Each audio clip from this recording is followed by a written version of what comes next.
Bien, buenos días, a todas y a todos. Muchas gracias por estar en esta aula virtual nuevamente para terminar de abordar el tema de prueba ilícita. Voy a regresar a la presentación que estuvimos utilizando el día de ayer. De lo que vimos hasta el día de ayer, ¿alguna duda, algún comentario? Bueno, no siendo así, continuaríamos. Quiero que recordemos que hay dos formas de entender a la prueba ilícita. Una como un tema anclado en los derechos fundamentales o en los derechos humanos, para ser más precisos y concretos, ¿no? Como un tema anclado en los derechos humanos, y otra forma de entenderlos como una cuestión, o de la prueba, entender a la prueba ilícita como algo más bien vinculado con una cuestión de legislación secundaria y de criterios jurisprudenciales. Platicábamos también cómo el tema de la prueba ilícita es un asunto que se ha construido por la jurisprudencia norteamericana y que la jurisprudencia mexicana lo que ha hecho es tomar la doctrina que se ha construido en los Estados Unidos. Y ayer platicábamos entonces de varios casos. Hablábamos de los casos iniciales, los casos de la consolidación, en los cuales la idea era que, bueno, se afirmaba pues que los derechos humanos eran el asunto fundamental en la cuestión de la prueba ilícita, y después a partir particularmente de la llegada al poder de don Richard Milhouse Nixon, por eso es Richard M. Nixon, porque la M significa Milhouse, de don Richard Milhouse Nixon, pues tenemos una situación distinta en la cual ya nos encontramos con una afirmación de que más bien es un asunto secundario y lo que se debe de buscar es lo que se decía desde el caso Wolf versus Colorado de 1949, lo que se debe buscar es el deterrent effect, el efecto disuasorio. Y así se fueron construyendo, decíamos, varias excepciones. Por ejemplo, la excepción de la conexión atenuada en el caso Wong Sung, la excepción de la buena fe también que platicábamos el día de ayer, por ejemplo, en el caso León. Y hoy vamos a continuar con algunos otros muy rápidamente. ¿Alguien ubica, recuerda a este señor que tenemos aquí que nos sonríe beatíficamente? Un jurista muy conocido en Estados Unidos, a lo mejor alguien lo ubica. Bueno, es don Antonin Scalia, Justice de la Corte Americana, propuesto por Ronald Reagan, y uno de los grandes jueces conservadores de la Corte Americana. Y digo conservador por su ideología, pero sin hacer ningún tipo de apreciación valorativa. El Justice Scalia, que es el gran adalid de lo que se conoce como el originalismo, resuelve este asunto, que es el United States versus Murray. Y en este asunto, de nueva cuenta, encontramos un registro, una orden, un cateo realizado sin mandamiento. La autoridad que realiza el cateo sabe que lo que encontró no lo puede llevar, porque fue una orden de cateo fue un cateo sin orden, más bien. Entonces, pero cuando entran a la casa de don Murray, pues se encuentran todas las drogas que ustedes se podrán imaginar, y otras que a lo mejor no nos imaginamos. Y lo que hace la policía es, a ver, no puedo utilizar el cateo para procesar al señor Murray, pero ya que sé que tiene drogas, voy a vigilarlo, voy a seguirlo, voy a investigarlo. Hacen todo este seguimiento, vigilancia y demás, y pues van recolectando otras pruebas, ahora sí, en principio podríamos decir lícitas, para procesar a don Murray. Pero lo que sucede es que, bueno, pues el asunto se lleva ante la Corte Penal, y en la Corte Penal lo que sale es que la policía tuvo la certeza de que Murray se dedicaba a la compraventa de estupefacientes por ese allanamiento que realizó. En ese allanamiento se dio cuenta entonces de que se dedicaba a la compraventa de droga y a partir de ahí fue que lo empezaron a investigar. Entonces, lo que la defensa de Murray argumenta y lo que lleva ante la Suprema Corte, que le toca resolver, insisto, al juez Antonin Scalia, que aquí está, lo que plantea es que todo el proceso está viciado, porque la convicción de que Murray se dedicaba a las drogas está viciada de origen, porque deriva de un cateo ilegal.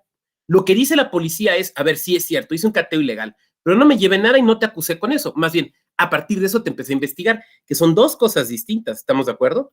Una cosa es empezar a investigar y otra cosa es fincar una responsabilidad penal. Son dos elementos distintos. Lo que determina don Antonín Scalia es el nacimiento de otra excepción, que es la llamada doctrina de la fuente independiente. La orden de cateo, la legal, la que sí se ofreció en juicio, no está viciada porque cuando la solicitaron, la policía no dijo, pues es que ya entré y me fijé que había tales y tales cosas, porque eso sí la viciaría, sino que la policía hizo una serie de vigilancias y esas vigilancias, esas otras investigaciones son la fuente de la orden de cateo. Por lo tanto, hay una fuente independiente de la prueba lícita, que entonces es independiente de la prueba ilícita. El caso del condado County, del condado Coffee, me lo voy a brincar, es también un caso de buena fe de la policía, y llegar a la última excepción, que es la excepción del llamado descubrimiento inevitable. Este es un caso muy, muy desagradable. Es el caso Nix versus Williams. Desaparece una menor, la policía empieza a investigar y digamos que va llegando a la convicción o va empezando a tener elementos muy fuertes de que la niña fue secuestrada por el señor Williams. Williams va con su abogado y le dice, sí, yo la secuestré y la maté. Y dejé su cuerpo en tal lado.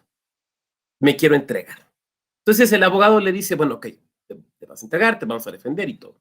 El abogado habla a la policía y le dice a la policía, voy a dejar de compartir porque quiero verles. Entonces, quienes vayan prendiendo su cámara, se lo agradeceré. Le dice a la policía, vengan a mi despacho porque Williams se va a entregar. Y acuerdan que se lo van a llevar en la patrulla, que el abogado va a ir en un vehículo atrás y va a estar presente en los interrogatorios. Llega la policía al despacho del abogado de Williams, suben a Williams en la patrulla y ahí van. Y atrás va su abogado en otro vehículo, insisto. Cuando van en la patrulla, un policía, prácticamente de manera literal, se voltea con Williams y le dice, ya sabemos que tú fuiste, ya sabemos que la mataste. Hazle menos doloroso esto a la familia y dinos dónde está el cuerpo. Y Williams les dice dónde está el cuerpo, lo cual implicaba, como será evidente para ustedes, una confesión. Entonces, cuando llegan a la comandancia, el tipo ya confesó. El abogado se pone, como ustedes se imaginarán que se pone de molesto y de enojado, y entonces, bueno, pues el asunto llega hasta la corte. Y lo que se quiere excluir es la confesión de Williams, que en realidad es la prueba fundamental, porque gracias a esa prueba encuentran el cuerpo y gracias, digamos, a algunas otras cuestiones derivadas, se puede demostrar que fue Williams quien secuestró y quien mató a la niña. Por lo tanto, la verdad es que si se cae en la confesión, el juicio se cae. Pero por otra parte, es un caso que uno siente cierta malestar moral, por decirlo de alguna manera, de dejar libre a alguien que comete algún crimen de este tipo. Pero por el otro lado, bueno, pues también tenemos un sentido de justicia formal y pues también hay que atenderlo. ¿Qué es lo que hace la Corte en este asunto, la Corte norteamericana? Bueno, la Corte norteamericana crea otra excepción que es conocida como la excepción del descubrimiento inevitable. El descubrimiento inevitable consiste en que la prueba es ilícita, pero aquello que la prueba ilícita develó, como esta confesión, de todos modos se iba a encontrar. O sea, lo dijeras o no lo dijeras, esto se iba a encontrar.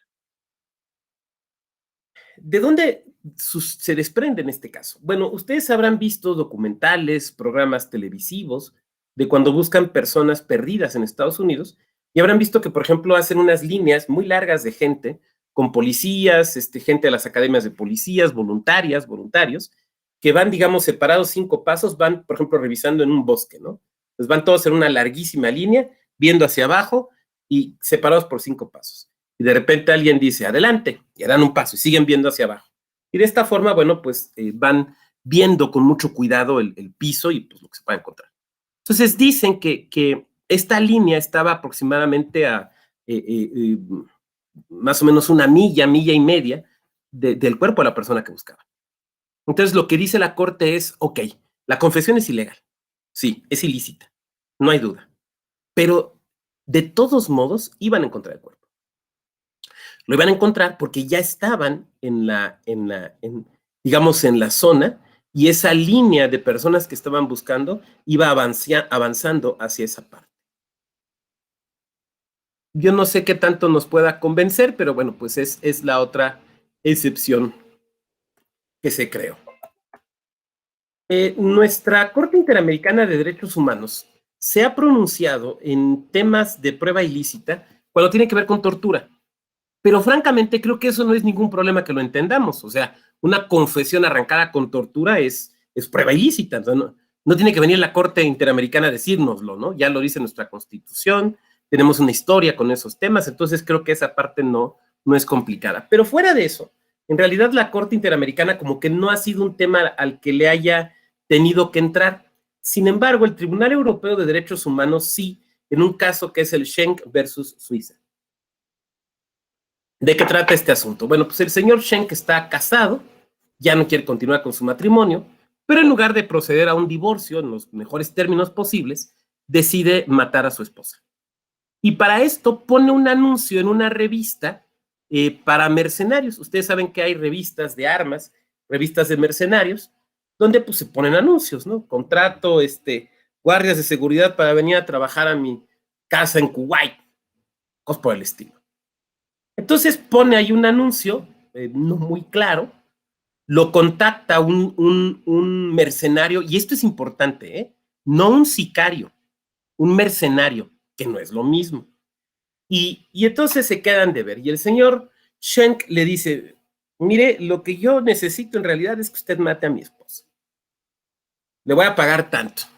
El mercenario acepta, el señor Schenck le da todos los datos necesarios para que encuentre a la esposa y la mate, y el mercenario la busca, la localiza y se queda de ver con ella. Pero el mercenario era eso, un mercenario, no un sicario. Entonces, cuando se ve con la esposa, le dice, oiga, su marido, don Schenck, la quiere matar. Ay, no es cierto, como no, mira, aquí están todos los elementos y los mensajes, la comunicación que hemos tenido, los datos que me dio de usted y demás. Entonces la esposa obviamente se espanta y va a la policía y denuncia. Y el sicario, perdón, no, insisto, no es sicario, el mercenario va también con la policía. Pues sí, yo soy mercenario. Yo vendo mi fuerza física, mis habilidades con las armas, pero pues para cosas como guerras y demás, no para andar matando gente civil.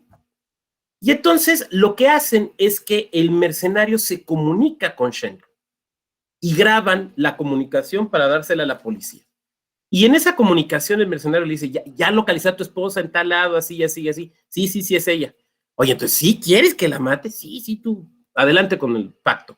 ¿Sí me vas a pagar tanto? Sí, sí te voy a pagar tanto. Obviamente no lo hace, se entrega el audio a la policía y la policía pues detiene a Schenck y procesan a Schenck y lo hacen responsable por homicidio en grave tentativa, o como se llama en el derecho suizo, que yo no hablo ni alemán, muy poco francés, ni italiano, ni rético, entonces hagamos de cuenta. Schenck, dentro del proceso, todo lo que hace, bueno, una de sus defensas es señalar que la prueba es ilícita porque fue una intervención telefónica que él no autoriza y que realiza simplemente la policía, sin orden judicial. Los tribunales suizos lo condenan y lleva el asunto ante el Tribunal Europeo de Derechos Humanos, apoyado en este artículo que podemos ver a la derecha, y que le pediría al compañero Pablo Montenegro que nos ayude a leer esta parte, la parte derecha de esta lámina, por favor.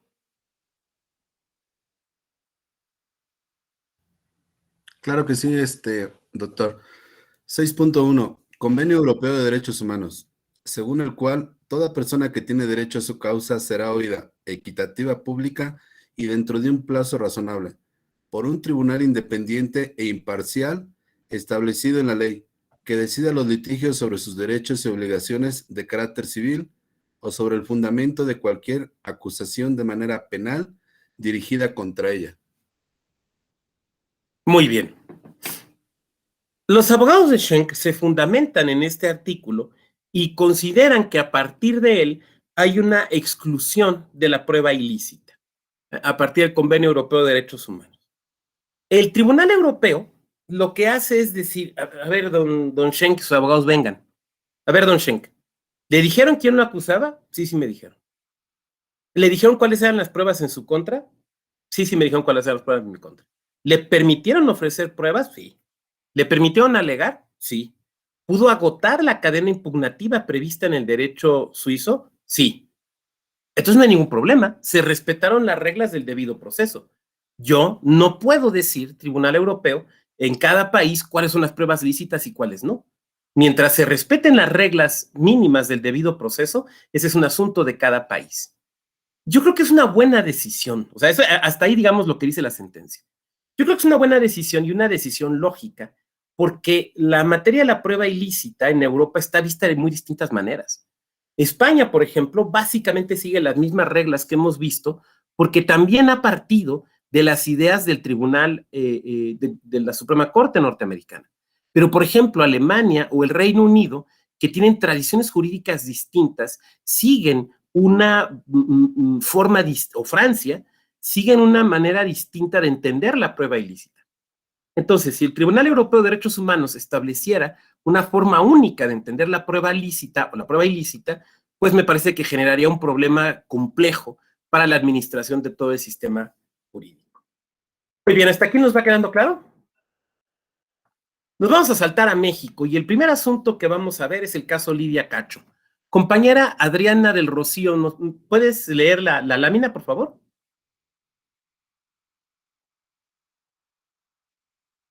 Creo que se congeló.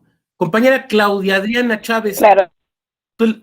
perdón, Adriana. Sí, sí, ¿nos la puedes leer, por favor? Sí, te habías congelado, pero ya te escuchamos.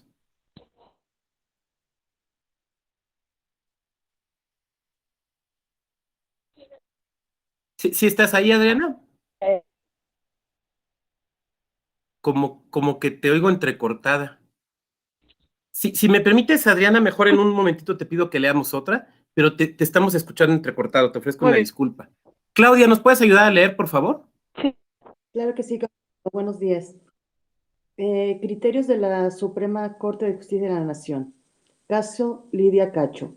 Yo estimo que las grabaciones telefónicas que dieron origen a la investigación sí pueden ser tomadas en cuenta en esta indagatoria, no solo por el reconocimiento que de ellas hizo Kamel Nasif, mediante desplegado en un periódico de circulación nacional, El Universal, de 19 de septiembre de 2006, sino porque la regla de exclusión probatoria contenida en el artículo 16, párrafos 9 y 10 de la Constitución, no cobra aplicación tratándose de las investigaciones del artículo 97.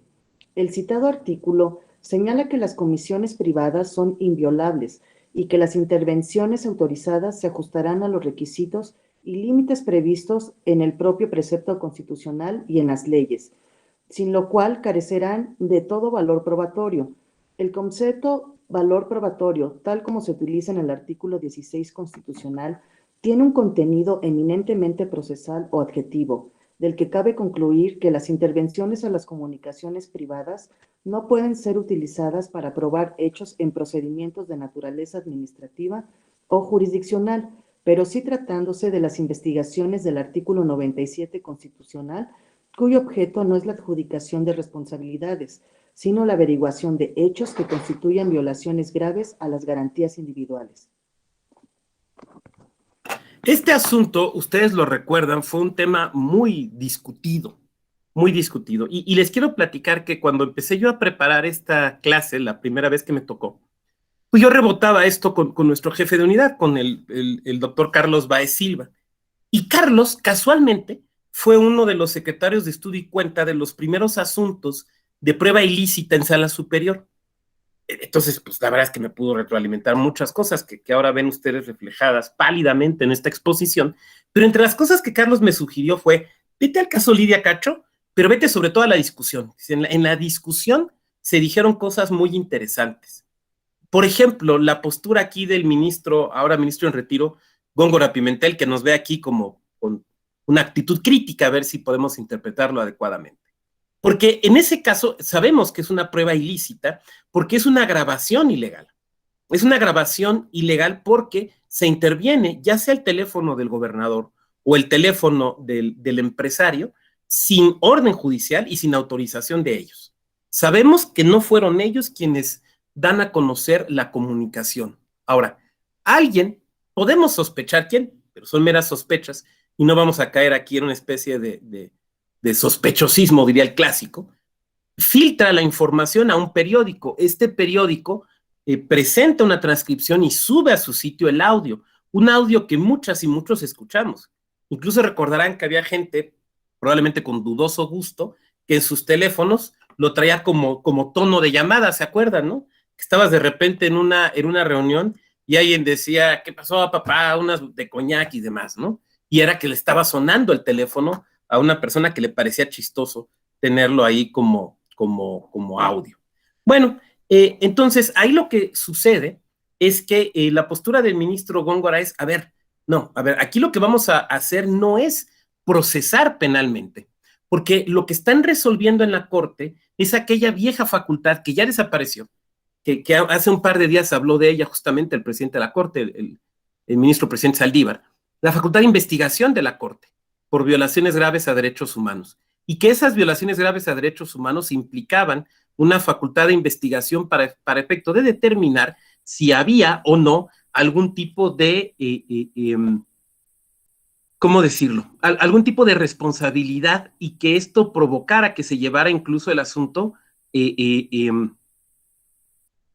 a una investigación, pero nada más, no una responsabilidad de manera directa. Entonces, en ese sentido, lo que está diciendo aquí el ministro Góngora es que no se trata de una cuestión en la cual ya se está determinando una responsabilidad, sino se trata de una cuestión en la cual se puede iniciar una investigación. Perdón. Ok, ya, es que era una cuestión del trabajo. Simplemente iniciar una investigación. Eso nos plantea algunas cuestiones interesantes, porque si ustedes se fijan, nos recuerda el asunto aquel de la fuente independiente del que nos hablaba hace un momento el Justice Antonín Scalia. Es muy importante, hay dos tesis que son muy importantes en este asunto, en este tema, la 32 de 2008, o la 32ª, tercera, perdón, de 2008, y esta, la derivada del amparo en revisión 338 de 2012. Las voy a comentar rápidamente. Bueno, esta de acá. Bueno, es que esta nos habla de las intervenciones. Las grabaciones constituyen pruebas ilícitas. Creo que eso es muy sencillo de entender. Voy un poquito más rápido porque tenemos que concluir hoy, pero en las preguntas podemos irnos con mayor lentitud. Esta jurisprudencia es muy importante. Deriva de un asunto familiar que aquí estoy comentando, un asunto del Estado de México, si la memoria no me falla. Es el amparo en revisión 1621-2010. Es un asunto en el cual, una época que hoy nos parece muy lejana, en la cual para demandar el divorcio se tenía que acreditar alguna causal. ¿Se acuerdan que antes era así? Ahora simplemente basta con decir, pues ya no quiero estar casado con esta persona, entonces ya no me interesa. En ese sentido, entonces, lo que se establece en este asunto es lo siguiente. El marido acusa de infidelidad a la esposa porque encuentra unos correos electrónicos de la esposa con otro señor, pues de los cuales se deriva que ya no hay amor en la relación y que más bien pues, se ama a otra persona. Lo que hace es ir con una notaria pública, entrar a la casa del matrimonio, a la oficina, al despacho, a la biblioteca de la casa, pues entendemos que es gente con cierta capacidad económica, y entran desde la computadora del señor, entran a los correos de la esposa. Y además, casualmente, cosa que entre comillas, con mucha insistencia, se encuentra junto a la computadora una carpeta con los correos ya impresos, casualmente. Todo esto se certifica lo que se encuentra en la computadora y se demanda el divorcio. Lo que dicen los abogados de la esposa es que esa es una prueba ilícita. Y la Corte aquí tuvo que resolver varios puntos. Primero, si la ilicitud de la prueba podía provenir de un particular y no solo de una autoridad.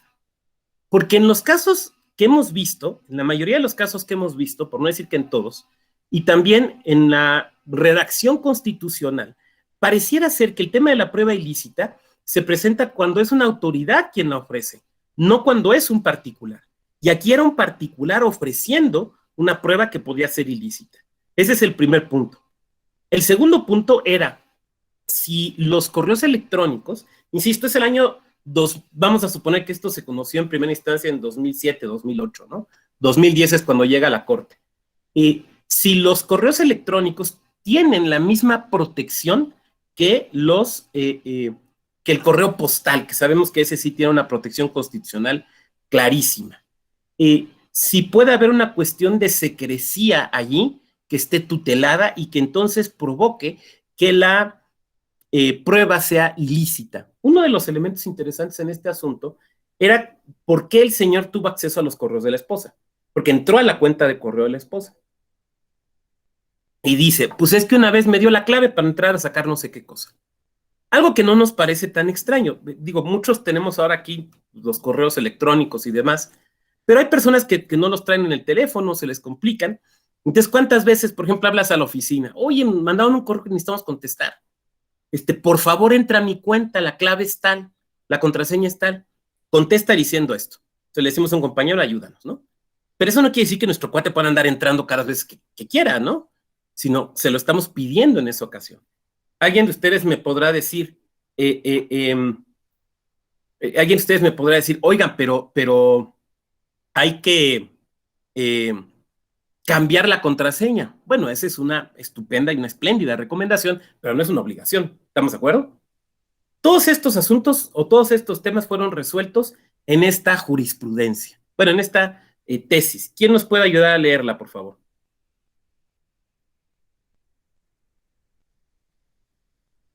Adelante. Muchas gracias, doctor. Buenos días a todas y todos. Una disculpa, no pude habilitar la cámara en Meet, pero procedo a la lectura de la jurisprudencia. Prueba ilícita, las pruebas obtenidas directa o indirectamente violando derechos fundamentales no surten efecto alguno. La fuerza normativa de la Constitución y el carácter inviolable de los derechos fundamentales se proyectan sobre los integrantes de la colectividad, de tal modo que todos los sujetos del ordenamiento, sin excepciones, están obligados a respetar los derechos fundamentales de la persona en todas sus actuaciones, incluyendo la búsqueda y ofrecimiento de pruebas, es decir, de aquellos elementos o datos de la realidad con los cuales poder defender posteriormente sus pretensiones ante los órganos jurisdiccionales. Así, a juicio de esta primera sala de la Suprema Corte de Justicia de la Nación, las pruebas obtenidas directa o indirectamente violando derechos fundamentales no surtirán efecto alguno. Esta afirmación afecta tanto a las pruebas obtenidas por los poderes públicos como a aquellas obtenidas por su cuenta y riesgo por un particular. Asimismo, la ineficacia de la prueba no solo afecta a las pruebas obtenidas directamente en el acto constitutivo de la violación de un derecho fundamental, sino también a las adquiridas a partir o resultas de aquellas, aunque en su consecución se hayan cumplido todos los requisitos constitucionales. Tanto unas como otras han sido conseguidas gracias a la violación de un derecho fundamental, las primeras de forma directa y las segundas de modo indirecto, por lo que, en pura lógica, de acuerdo con la regla de exclusión, no pueden ser utilizadas en un proceso judicial. Perfecto. Como podemos ver, esta tesis nos revela muchas cosas importantes. Primero, que aquí nuestra Suprema Corte asume una postura desde los derechos humanos. ¿Recuerdan aquella lámina con los dos conceptos que yo les ponía, ¿no? A la izquierda, digamos, la idea de la prueba ilícita anclada en una cuestión de derechos humanos y a la derecha una cuestión de legislación secundaria. Entonces aquí claramente la Corte está diciendo, pues es un tema de derechos humanos. Segundo, nos está diciendo la prueba ilícita es ilícita per se, por la manera en la que se obtiene o se allega, no por quién la hace, no por quién la produce, no por quién la ofrece. Por lo tanto, la prueba ilícita puede provenir de un particular o puede provenir de una autoridad. Eso es muy importante tenerlo claro.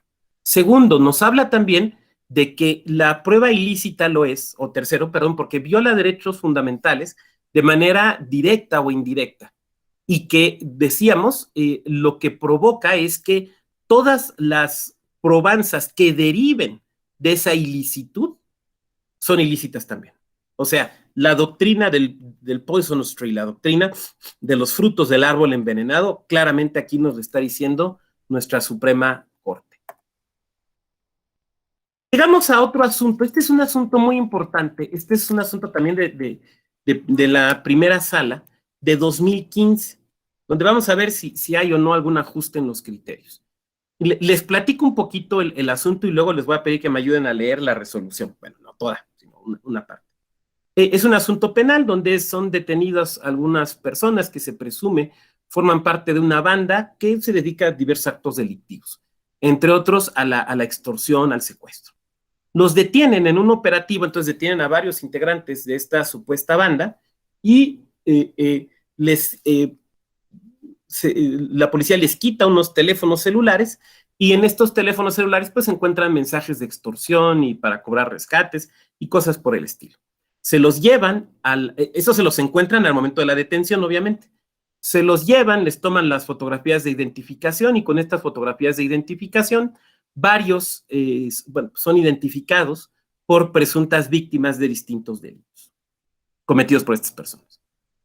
Sin embargo, lo que se plantea es un problema de ilicitud en la detención, que la detención fue ilegal, lo cual provoca que lo que se quiere argumentar es que todo lo derivado, si la detención es ilegal, todo lo derivado de la detención es ilegal. O sea, todos los elementos probatorios que se allegaron en ese momento, como los teléfonos, sería prueba ilícita. Las fotografías que les toman para las rondas de identificación también son prueba ilícita, porque no había causa legal, si se destruye la detención, no había causa legal para tomar estas fotos. ¿Estamos de acuerdo? Entonces, es un tema interesante. Les quiero pedir aquí que leamos un par, estos extractos de la resolución. Esto está copiado literalmente de la resolución. Entonces, quien me quiera ayudar a leer, por favor. Adelante. Sí, buenos días. Muy buen día. Criterio Suprema Corte de Justicia de la Nación. Al respecto, esta primera sala destaca que existen límites sobre hasta cuándo se sigue la ilicitud de las pruebas de conformidad con la cadena de eventos de la violación inicial que harían posible que no se excluyera la prueba.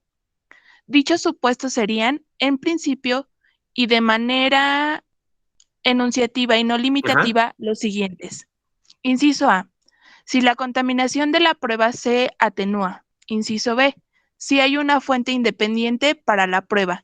Y, inciso C, si la prueba hubiera sido descubierta inevitablemente.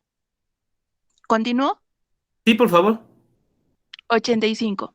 Sobre el primer supuesto, a saber, la atenuación de la contaminación de la prueba, se podría tomar, entre otros, los siguientes factores para determinar si el vicio surgió de una violación constitucional ha sido difuminada.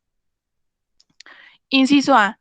Cuando más deliberada y fragante sea la violación constitucional, mayor razón para que el juzgador suprima toda evidencia que pueda ser vinculada con la ilegalidad.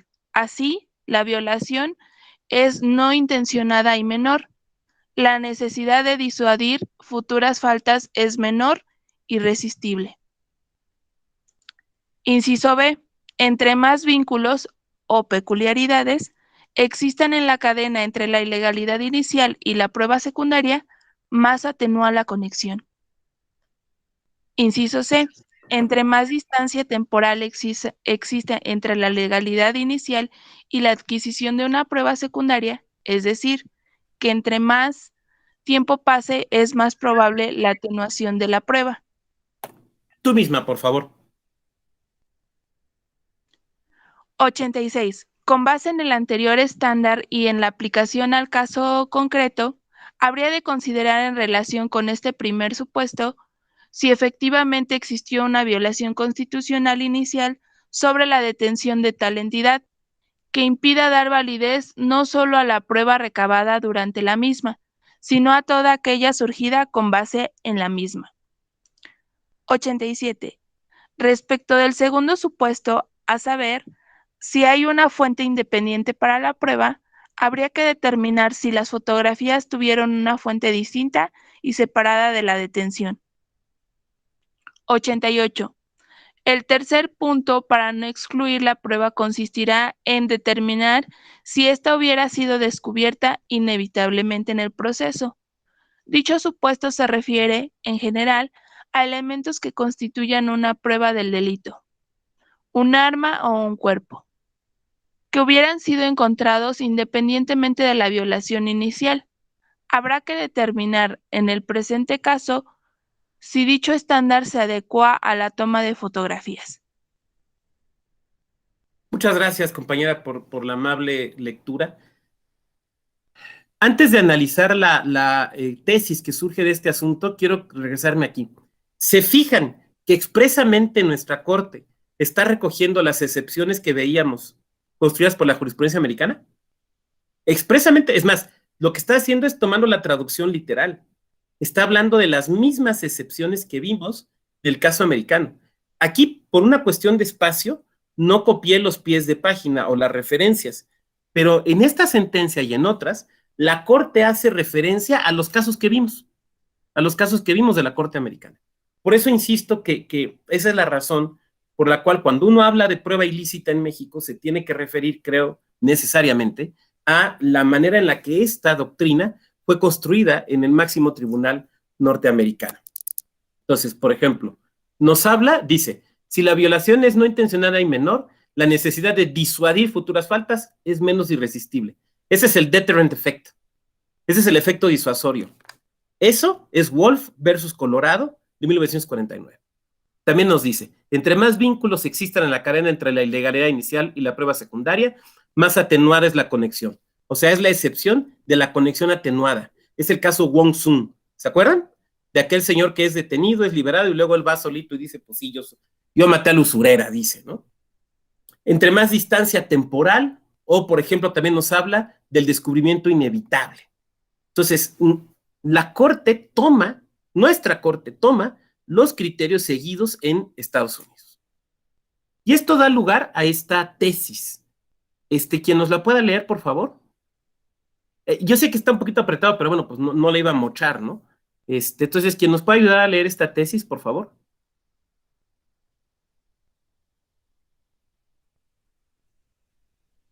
¿Nadie? Adelante. Nuevamente, Claudia. Prueba ilícita. Límites de su exclusión. La exclusión de la prueba ilícita aplica tanto a la prueba obtenida como resultado directo de una violación constitucional, como a la prueba indirectamente derivada de dicha violación. Sin embargo, existen límites sobre hasta cuándo se sigue la ilicitud de las pruebas de conformidad con la cadena de eventos de la violación inicial que harían posible que no se excluyera la prueba. Dichos supuestos son, en principio y de manera enunciativa y no limitativa, los siguientes. Inciso A, si la contaminación de la prueba se atenúa. Inciso B, si hay una fuente independiente para la prueba. Y, inciso C, si la prueba hubiera sido descubierta inevitablemente. Sobre el primer supuesto, a saber, la atenuación de la contaminación de la prueba, se podrían tomar, entre otros, los siguientes factores para determinar si el vicio surgido de una violación constitucional ha sido difuminado. Inciso A, cuanto más deliberada y flagrante sea la violación constitucional, mayor razón para que el juzgador suprima toda evidencia que pueda ser vinculada con la ilegalidad. Así, si la violación es no intencionada y menor, la necesidad de disuadir futuras faltas es menos irresistible. Inciso B, entre más vínculos o peculiaridades existen en la cadena entre la ilegalidad inicial y la prueba secundaria, más atenuada la conexión. Y, inciso C, entre más distancia temporal exista entre la ilegalidad inicial y la adquisición de una prueba secundaria, es decir, que entre más tiempo pase, es más probable la atenuación de la prueba. En relación con el segundo supuesto, es necesario determinar si hay una fuente independiente para la prueba. Finalmente, El tercer punto para no excluir la prueba consistiría en determinar si ésta hubiera sido descubierta inevitablemente en el proceso. Dicho supuesto se refiere, en general, a elementos que constituyan prueba del delito que hubieran sido encontrados independientemente de la violación inicial. La aplicación del anterior estándar debe hacerse en cada caso concreto. Muchas gracias, compañera Claudia, por su amable lectura. A ver, esta tesis hay que analizarla, me parece, con cierto detenimiento. La primera parte. La exclusión de la prueba ilícita aplica tanto a la prueba obtenida como resultado directo de una violación constitucional como la que indirectamente deriva de dicha violación. Es la primera parte que nos dice esta tesis. Y aquí parece que se está basando con claridad en la idea de derechos humanos, ¿no? O sea, aquí parece que hay una reiteración de la postura inicial de esta tesis. De entrada, parece que hay una concordancia. Pero viene un punto y coma y el sin embargo. Y ya sabemos que cuando hay un sin embargo, quiere decir que lo anterior no opera del todo, ¿no? Entonces dice, sin embargo, existen límites de hasta cuándo se sigue la ilicitud de las pruebas. Y entonces uno diría, a ver, ¿qué no si es un tema de derechos humanos? Toda la prueba que deriva, así sea de forma pálidamente indirecta, de una ilicitud, debe ser ilícita. Y si esto es así, ¿debe excluirse? Me parece que aquí lo que vemos es un poco el mismo movimiento pendular de la Corte norteamericana. O sea, en esta tesis, respetuosamente, lo que yo observo, y podemos debatirlo, o sea, no tienen que estar necesariamente de acuerdo con lo que yo digo, más les invito a que no lo estén. En esta tesis, claramente, la Corte dice derechos humanos. Aquí la Corte dice, hay excepciones. Si hay excepciones, entonces no es solamente un tema de derechos humanos. O no es exclusivamente un tema de derechos humanos de la persona imputada. O la Corte no lo dice, esto lo voy a decir yo. Hay que hacer un ejercicio de ponderación. Que eso es lo que sucede, por ejemplo, en el modelo alemán. En el modelo alemán de la prueba ilícita, lo que se hace es una ponderación de los derechos.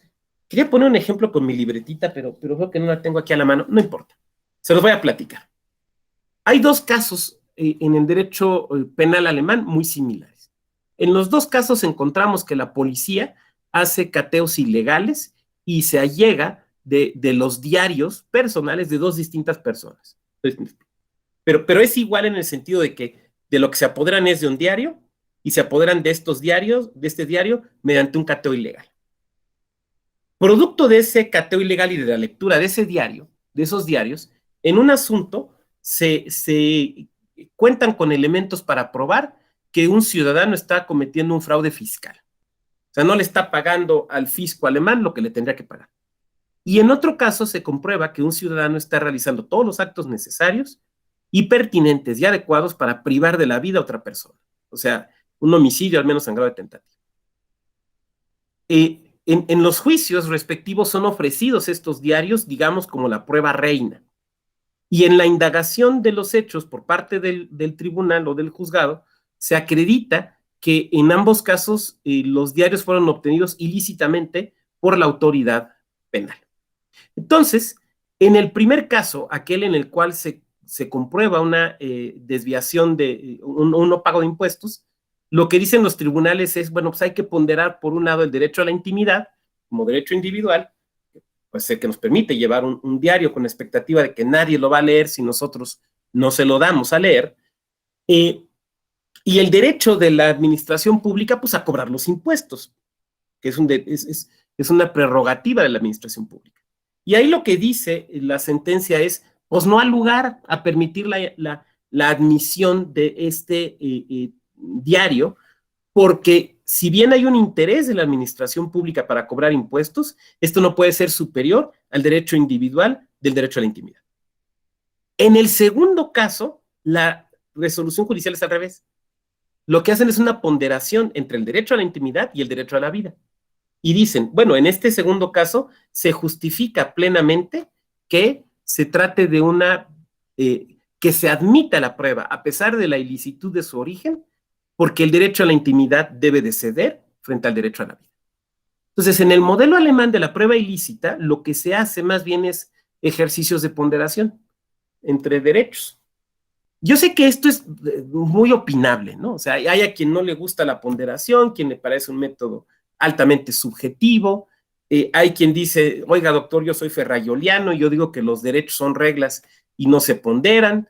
Habrá quien diga, no, yo soy principalista, yo creo que los derechos son principios y hay que ponderarlos. O sea, podemos entrar ahí en una discusión que si quieren entramos en la etapa final de nuestra sesión de hoy, pero aquí simplemente lo que me importa en este momento es señalar que el modelo alemán es un modelo distinto y es un modelo que al menos a mí me parece pues más flexible, porque entonces no tenemos que estar estableciendo reglas generales y después encontrar un montón de excepciones. Yo pondría un ejemplo para quienes sean abogadas o abogados, ¿no? Cuando uno estudia en la carrera de Derecho los principios del juicio de amparo, ¿no? Entonces te enseñaban que el amparo es de estricto derecho, pero hay excepciones en materia agraria, en materia laboral, pueblos y comunidades indígenas, menores de edad, y empiezas a ver tantas excepciones que al final de que las ves todas, dices, ¿cuál es la regla? ¿La regla es que es de estricto derecho o la excepción es que es de estricto derecho? Cuando empezamos a ver nosotros las excepciones que permiten admitir la prueba ilícita, llega un momento donde nos preguntamos, ¿no será que la regla es la admisión y la excepción es la exclusión? El modelo alemán, me parece, nos libra de este tipo de problemas porque lo que te pide es una ponderación, no una regla general y después tener que andar buscando excepciones. Pero bueno, yo tengo una limitación, yo no sé alemán, entonces no he podido profundizar en el sistema probatorio alemán, pero creo que ahí, para quien le interese, pues puede haber, me parece, cosas interesantes. Entonces aquí lo que nos dice la Corte es un tema de derechos humanos, pero admite excepciones. Y si se fijan, que yo estoy seguro que lo hicieron, las excepciones que vienen aquí en la tesis y que le dábamos lectura en la porción de la sentencia que seleccioné, nos hablan de excepciones que derivan de la doctrina norteamericana de la prueba ilícita. Son básicamente las mismas excepciones. Porque nos dice, a ver, primero, si la contaminación de la prueba se atenúa, es la excepción del nexo atenuado, ¿no? O de la conexión atenuada. B, si hay fuente independiente, la excepción de la fuente independiente. Y C, si la prueba hubiera sido descubierta inevitablemente. ¿Se fijan? Ahora, hay una que no se recoge expresamente. ¿Cuál es? Hay una excepción de la doctrina americana que aquí no se está recogiendo expresamente. La de la buena fe. La de la buena fe. ¿Se acuerdan el caso que veíamos de una autoridades de investigación del delito que consiguen una orden de cateo, pero que la orden está chueca porque no pidió el juez declaración jurada y que sin embargo la Corte dice, bueno, pues obró de buena fe la policía que tenía una orden? Esa no se recoge.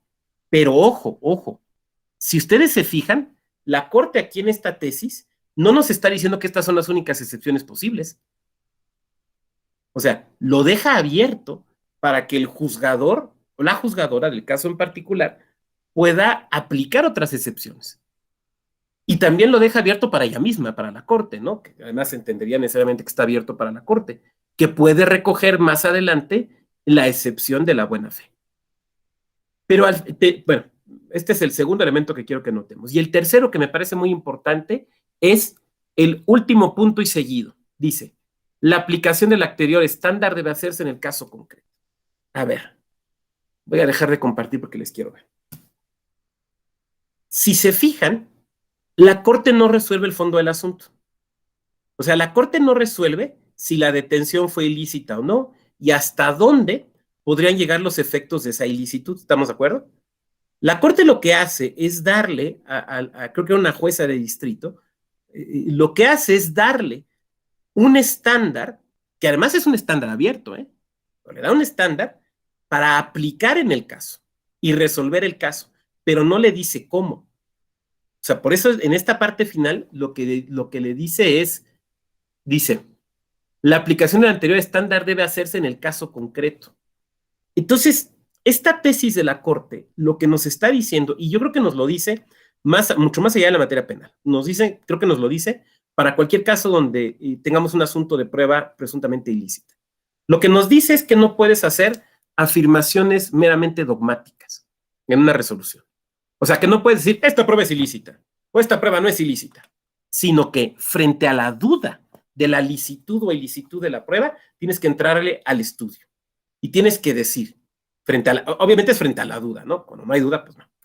Frente a la duda, tú tienes que decir, la prueba es lícita por estas y estas y estas y estas razones. Por la excepción de la buena fe, por la conexión atenuada, por el nexo, por el descubrimiento inevitable, por lo que quieras, o por otra causa que tú quieras decir. Entonces, tienes que decirlo y tienes que argumentarlo. Pero también nos está diciendo, a contrario sensu, que si tú vas a estimar que la prueba es ilícita, tienes que dar las razones de por qué es ilícita. Que no puedes simple y sencillamente decir de manera dogmática, la prueba es ilícita. Sí, pero ¿por qué? ¿Por qué es ilícita? No. A ver, es como cuando litigamos amparo las primeras veces, ¿no? Que solemos perderlo porque hacemos afirmaciones dogmáticas. Es que el acto es inconstitucional. Ok, ¿por qué es inconstitucional? Pues porque lo es. No, tienes que dar razones, ¿no? ¿Estamos de acuerdo? Entonces, aquí sucede exactamente lo mismo, me parece. Aquí lo que la Corte nos está pidiendo, o le está pidiendo a los jueces y a las juezas cuando se trata de un asunto de este tipo, es que den razones de por qué la prueba es ilícita o por qué la prueba es lícita. Porque además eso es lo que va a permitir el control en segunda instancia o incluso en amparo del criterio del juez. Porque si tienes una afirmación dogmática, en automático se va a entender que a eso le falta motivación. ¿Estamos de acuerdo? Entonces, como juez o como jueza, lo que tienes que decir es ilícita por estas y estas razones, y bueno, ya se controlarán tus razones. Pero si simplemente haces una afirmación dogmática, pues esa afirmación dogmática no se va a sostener en el amparo o no se va a sostener en la segunda instancia, según sea el caso. Bien. Llegamos a los casos electorales, Y tenemos aquí una tesis de la que vamos a platicar algunos asuntos que le dieron lugar y también la más reciente aplicación del criterio de ilicitud de la prueba, o al menos la más reciente que yo tengo noticia, no sé si en la última sesión, pero creo que no se abordó ninguno de estos temas. Entonces le pediría a Abraham Velázquez, Abraham, si puedes ver bien, porque a veces está uno en la tableta o en el celular y no se ve, ¿no? Si estás en computador y puedes ver bien, que nos leas aquí la tesis, por favor. Claro, maestro. Es grabación de comunicaciones privadas carece de valor probatorio en materia electoral. De los artículos 16, párrafos 13º y 15º y 41, base sexta de la Constitución Política de los Estados Unidos Mexicanos, se advierte que se reconoce el derecho fundamental a la inviolabilidad de las comunicaciones privadas, que los resultados de cualquier intervención que no cumpla con los requisitos legales aplicables carecerán de todo valor probatorio y que en materia electoral la autoridad judicial no puede autorizar la intervención de esas comunicaciones. En esas condiciones, como las autoridades electorales deben observar los principios de constitucionalidad y legalidad en sus actuaciones, es de concluirse que cualquier grabación o medio de prueba derivado de la intervención de una comunicación privada constituye una prueba ilícita que carece de todo valor probatorio en materia electoral. Muchas gracias. La prueba ilícita, entonces, lo primero que quisiera yo decir aquí es que sí ha sido un tema en materia electoral. Se ha presentado, como veremos, principalmente en juicios de revisión constitucional electoral.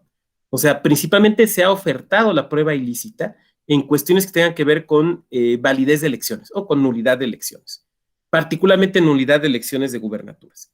Porque hay que recordar que el JRC, el juicio de revisión constitucional electoral, tiene que ver con elecciones locales. También se ha presentado en algunos casos, incluso a nivel local, recuerdo un caso de Chihuahua, en procedimientos especiales sancionadores. Pero digamos que los asuntos que han llegado ante la sala superior principalmente han sido JRCs, por ahí alguno sancionador. Entonces sí es un tema que se nos ha presentado en la justicia electoral. No es un tema exclusivo del penal o del familiar, no, es un tema que sí nos ha llegado a lo electoral. Segundo, que esta tesis de 2012 claramente esta jurisprudencia de 2012 nos dice que la postura del Tribunal Electoral parte de una consideración de derechos humanos.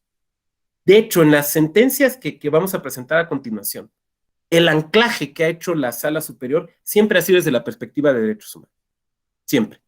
sea, siempre que se analizan estos temas, en las sentencias que voy a presentarles a ustedes, el estudio se ha hecho desde una perspectiva de derechos humanos. En tercer lugar, que la propia jurisprudencia te dice, a ver, litigantes, no me vayas a pedir a mí, Tribunal Electoral, que yo te autorice una intervención de comunicaciones. No es competencia de los órganos electorales el andar haciendo intervenciones. Ese es un asunto penal. Es un asunto penal. Los casos donde se han presentado estos han sido, por ejemplo, en Puebla y 2 de Guerrero. Y el primero que fue el de Veracruz, que es uno que tenemos aquí. Este es un asunto de grabación, se graba una conversación entre personas que son funcionarias públicas y presuntos funcionarios partidistas, donde se habla de un pues apoyo mediante recursos públicos para una candidatura. Y lo que se ofrece por parte de quien plantea en el JRC, como podemos ver, ahí está indicado el juicio, se ofrece no solo el audio y la transcripción, sino que se ofrece un peritaje para afirmar que las voces efectivamente son del funcionario partidista y del candidato, del funcionario partidista y del funcionario público que se está diciendo. O sea, sí son sus voces, es lo que quiere demostrar. Y aquí me permití transcribir una porción de la sentencia que voy a leer. La prueba ilícita es aquella en la que su creación, obtención, llegada al proceso o desahogo se ha realizado en violación a los límites objetivos del poder público o con perjuicio de cualquier otro derecho fundamental, la perspectiva que les decía, ¿no? Del gobernado, que su utilización cause un perjuicio injusto al procesado, permita o lleve a confusión en los autos del juicio, sea especulativa o remota a los hechos, o no permita a la contraparte que la controvierta. Aquí, ¿qué fue lo que se dijo? Aquí lo que se dijo es, a ver, tu partido que estás ofreciendo esta grabación, ¿de dónde la sacaste? Bueno, mire usted, lo que pasa es que salió, fue un caso como el de Camel, como el del gobernador, el exgobernador de Puebla, ¿no? La grabación ya estaba en los medios. Ok, los medios pueden difundirla, sí, es un tema de libertad de expresión, pero el hecho de que se difunda purga la ilicitud de la grabación, no la purga, porque la grabación es ilícita en sí misma, ¿estamos de acuerdo? Entonces, una cosa es que por libertad de expresión se difunda y pueda tener algún efecto en el ánimo de la ciudadanía, y otra cosa es que en un proceso judicial tenga efectos. No, perdón, aquí no vale. Y si la grabación es ilícita, el peritaje que me ofreces también es ilícito. Es una ilicitud indirecta. ¿Me van siguiendo? El caso de Puebla. Este es un caso, a ver, el caso Lidia Cacho tuvo muchas ramificaciones y una de ellas fue en materia electoral, porque venía un proceso electoral. Entonces, en un procedimiento sancionador se hacen una serie de consideraciones por parte del INE, un especial sancionador. En aquella época lo resolvía todavía el INE. Esto es anterior, como pueden ver, a la reforma de 2014, anterior a la creación de la sala regional especializada. Entonces, esto todavía lo resolvía el INE. Teníamos uso de grabaciones obtenidas de manera ilegal, las mismas grabaciones a las que ya me referí, y nos dice, primero la definición, como prueba ilícita, ha de entenderse propiamente el medio de prueba que aportar al procedimiento o al proceso, o sea, al procedimiento especial sancionador o al proceso judicial, tiene en su fuente una acción violatoria de normas constitucionales o legales. O sea, de nueva cuenta tenemos un problema de constitucionalidad por violación a derechos humanos de la prueba ilícita. Nuestra sala superior sigue, me parece, con esta idea. Aunque, si bien es cierto, lo abre también aquí a cuestiones legales, pero creo que claramente lo está anclando en una noción de derechos. Y fíjense aquí qué argumentación tan interesante. Por lo anterior, conforme al texto constitucional, es preciso considerar que cualquier medio de prueba que resulte de la intervención de comunicaciones se asume a priori inconstitucional. Inconstitucional. Aquí hay una cuestión entonces procesal muy importante. Si tú vas a ofrecer en un juicio electoral una grabación, un audio, un correo ajeno, un WhatsApp ajeno, tú tienes que demostrar por qué tuviste acceso a él. ¿Me van siguiendo? La carga de la prueba, de la licitud, de la obtención de la prueba, la tienes tú que la estás ofreciendo. Tú que la estás ofreciendo. Tú no puedes decirle al tribunal, no, pues, obra de buena fe, asume que yo de buena fe te la estoy ofreciendo. No. yo asumo que si me estás ofreciendo una comunicación que no es tuya, digamos de tu cliente, ahí hay un tema de inconstitucionalidad. Tú me tienes que demostrar cómo llegó a ti de forma legal, de forma lícita, esa comunicación. Entonces, tú no puedes decir, pues unos señores de sombrero y de cierto acento me dejaron aquí afuera un disco con el audio. No, no, no. O me mandaron de un correo que no sé quién es, me mandaron esto. No, no, perdón, eso no se vale. Eso no se vale. O sea, ahí hay ilícitos. Tampoco puedes decir que es que la bajé de la página de tal periódico o de tal revista, ya está circulando en medios, en redes. Bueno, sí, puede ser que ya esté circulando, pero una cosa es que esté circulando, una cosa es que un medio de comunicación lo haya considerado un hecho noticioso y que desde luego pueda tener algún efecto dentro del ánimo de las y los votantes, y otra cosa es que eso purgue la ilicitud y entonces se puede ofrecer entrar a un juicio. Son dos cosas totalmente distintas. ¿Sí me van siguiendo hasta aquí? Entonces, por eso esta porción de esta sentencia de 2010 es muy importante, porque te habla de la carga de la prueba. Quien ofrece la grabación, quien ofrece el audio, quien ofrece el correo electrónico, la conversación de WhatsApp ajena, tiene que demostrar la licitud. Ahora, esta licitud se puede demostrar de distintas maneras. Por ejemplo, a ver, ¿cómo tú tienes acceso a esa conversación de WhatsApp? Bueno, mire, es que fulana de tal, que es una de las personas por ejemplo, del grupo de WhatsApp, me permitió acceder a ella. Y mire, aquí fuimos ante notario, ella se identificó, se entró a su teléfono, voluntariamente lo ofreció, vimos la conversación, certificamos. Ah, bueno. Entonces, ahí una de las partes de la conversación la está dando. ¿Me van siguiendo? Ahí no hay ilicitud. Ahí no hay ilicitud, pero hay que hacer hay que aportar no solo la argumentación, sino todos los elementos probatorios para demostrar la licitud de la obtención de la prueba. Sigue diciendo, esa presunción de inconstitucionalidad solo puede ser derrotada por la aportación de elementos que acrediten, lo que decíamos, ¿no? Que acrediten que la obtención de tales medios se llevó a cabo en pleno respeto a la Constitución y a las leyes aplicables. Por lo tanto, la carga de aportar tales elementos de derrotabilidad recae quien pretenda utilizar tal prueba. Entonces, yo no puedo ofrecer una prueba ilícita y decirle al tribunal, tú confía en mí, confía en que es lícita, a menos de que se demuestre lo contrario. El tribunal me va a decir, no, tú me tienes que mostrar la licitud. Y alguien de ustedes me podría levantar la mano aquí y decirme, oiga, ¿que no se supone que las autoridades electorales obran de buena fe? Sí, claro, las autoridades electorales obramos de buena fe, pero también tutelamos derechos. ¿Estamos de acuerdo? Y aquí hay un derecho a la intimidad y a la secrecía de las comunicaciones. Entonces, quien la aporta tiene que demostrar. Decía yo que la más reciente aplicación de toda esta doctrina de la licitud o ilicitud de la prueba lo tenemos en un caso también de Guerrero, de nueva cuenta, regresamos a Guerrero, que es el sub-JRC 106-2021. Es el caso en que se resolvió las impugnaciones contra la más reciente elección a la gubernatura de Guerrero. Entonces, por eso digo que este es un caso realmente muy reciente. ¿Qué tenemos aquí? Bueno, lo que tenemos es que hay un ofrecimiento de capturas de pantalla de mensajes de un supuesto WhatsApp de un grupo denominado Servidores de la Nación, en la que aparentemente participaba un funcionario federal. Entonces, se ofrecen estas capturas de pantalla, que todos sabemos que podemos hacerlas desde nuestro teléfono, ¿no? Le tomas una foto y ya tienes ahí una captura de pantalla. Entonces, se ofrecen las capturas de pantalla, y en esas capturas de pantalla, ya ven que cuando tienes un grupo de WhatsApp, pues te aparece el nombre de quien escribe el mensaje, ¿no? Entonces, aparentemente, una persona que escribió un mensaje donde pide, digamos, a otros supuestos funcionarios federales que apoyen a una candidatura, se identifica con el nombre de supuestamente determinado funcionario público federal. Entonces, ahí tenemos un tema, aparentemente, de uso de recursos públicos en campañas electorales, que puede llevar, como sabemos, a una nulidad de una elección. Muy bien, entonces se ofrecen estas capturas de pantalla. Y se ofrece también, se solicita que se requiera a las empresas telefónicas a fin de que informen los nombres de las personas titulares de los números telefónicos que aparecen en las capturas de pantalla. Por una cuestión muy evidente, supongamos que en la captura de pantalla aparece Pedro Reigadas, y que don Pedro Reigadas González, que aparece ahí, Pedro Reigadas González, es funcionario federal de tal cargo.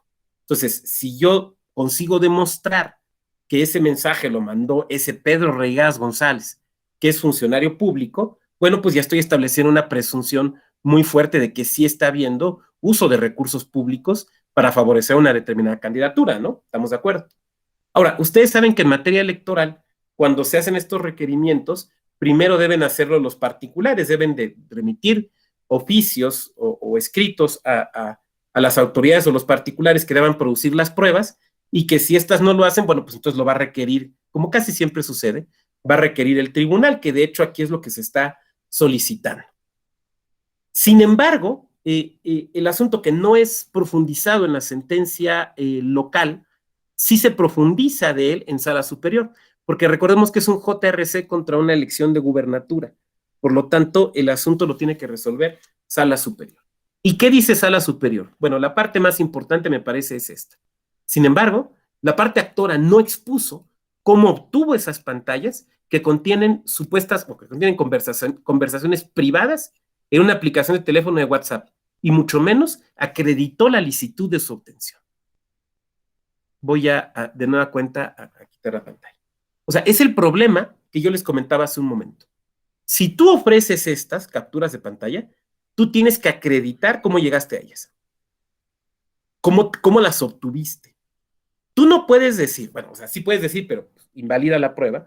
Pues es que ahí me las pasaron. No, pues es que la persona que me las dio no quiere decir. No, pues es que fue una casualidad.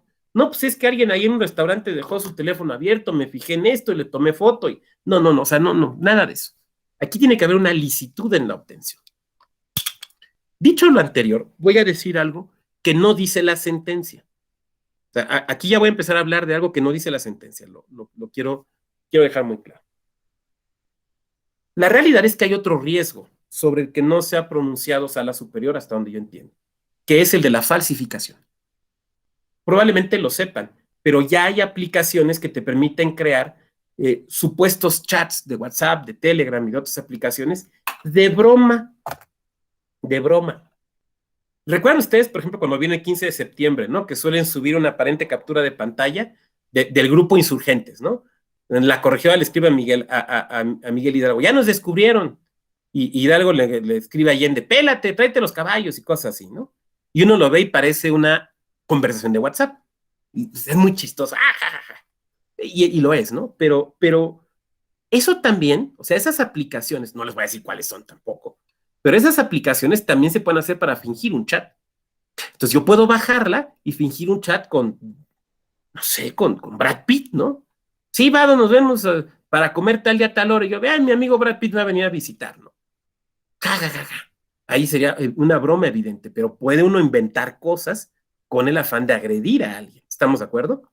Entonces, la simple captura de pantalla, la pura captura de pantalla, aún pretendiendo decir quién me la dio, pues la verdad es que es una prueba, yo diría, sumamente indiciaria. Una prueba que me parece tiene un muy bajo valor, porque es muy fácil de falsificar. Perdón, es como una copia simple, en el mejor de los casos. Es algo sumamente fácil de falsificar.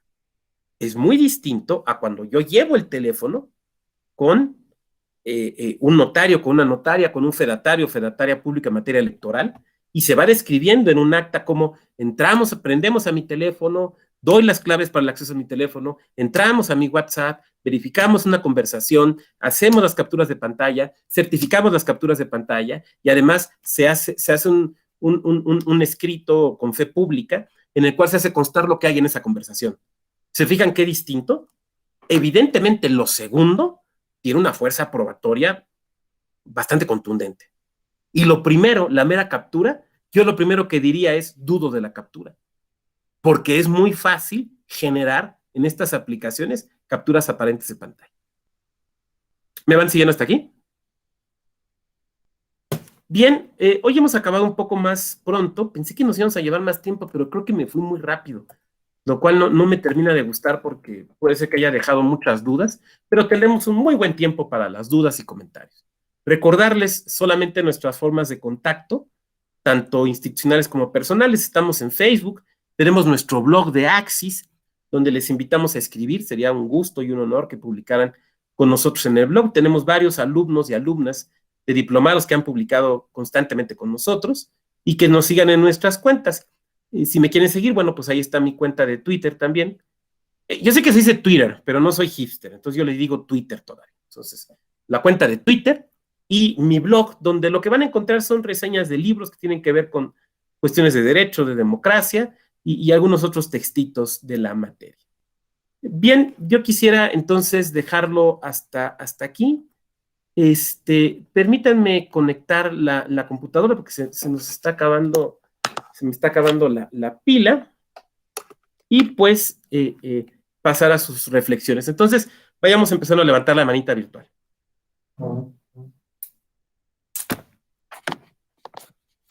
Vamos a conectar esto.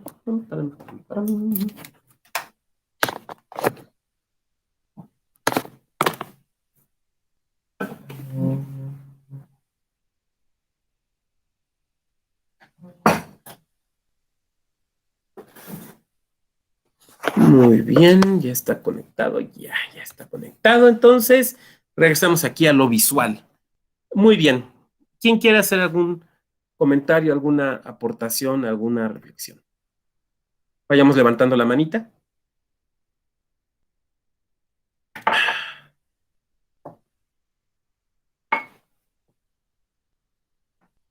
Me preocupa no ver manitas porque eso quiere decir que o nada se entendió o no resultó muy interesante. Entonces, de casos, por ejemplo, que nos haya tocado observar, de dudas, les voy a plantear algunas. Por ejemplo, a ver, ¿se acuerdan el caso de Veracruz que les decía, donde se habla de uso de recursos públicos para campañas electorales locales? ¿Se acuerdan? De los últimos que analizamos aquí. Y yo decía que ahí esa prueba no sirvió para fincar una responsabilidad, o en su caso más bien para la nulidad de la elección. Pero les pregunto, ¿esa prueba, esa grabación, podría servir para que la entidad de fiscalización superior de Veracruz iniciara una auditoría? Y entonces le cayera a esa dependencia pública y dijera, oye, derivado de estos audios, yo aquí estoy sospechando que tú andas haciendo mal uso de recursos, y se pusiera a hacer una auditoría.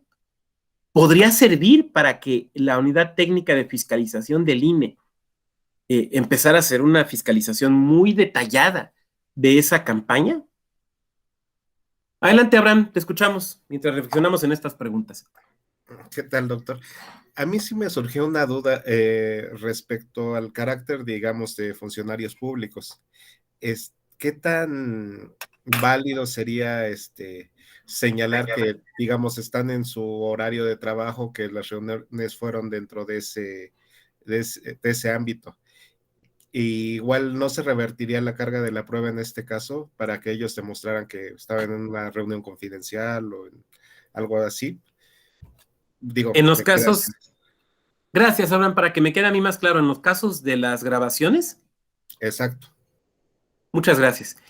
Lo que sucede, lo que entiendo yo que sucede es que, como es una prueba ilícita ofertada en juicio, no puede utilizarse de ninguna manera, ni para establecer una presunción, ni para invertir la carga de la prueba, ni para solicitar una explicación a alguna de las partes en juicio, porque la prueba es ilícita. Entonces, no resulta útil, no resulta adecuada para ningún efecto procesal. Por lo tanto, no podría provocar lo que tú estás comentando. Yo lo que planteo también es si puede servir para iniciar una investigación. No sé si más o menos atendí tu inquietud, Abraham. Muchas gracias. Veo que aquí me hacen una pregunta en el chat. ¿Se tendría la amabilidad de proporcionar sus presentaciones de clase? ¿Saben qué? Hay un sitio ahí en la Escuela Judicial Electoral, bueno, o sea, en nuestro sitio, donde están todas las presentaciones de todos los diplomados, todas. Entonces, ahí las pueden obtener, para que yo porque si no sería un poco complejo hacérselas llegar a cada quien. Pero en el sitio de la Escuela Judicial, ahí lo pueden obtener. Dejen ver si se los puedo pegar aquí, miren, a ver, déjenme ver. Escuela Judicial Electoral, presentaciones. A ver. Revista, ¿qué estás buscando? A ver. No, a ver. Muy amable. Sí, con gusto, Claudia. Mira, déjame ver si la encuentro. No me sé la página, o sea, bueno, sí me sé la... Ah, aquí está. Creo que es esta, a ver.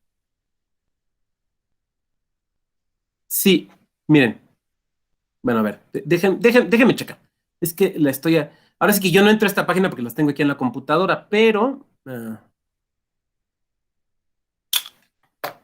espérenme tantito.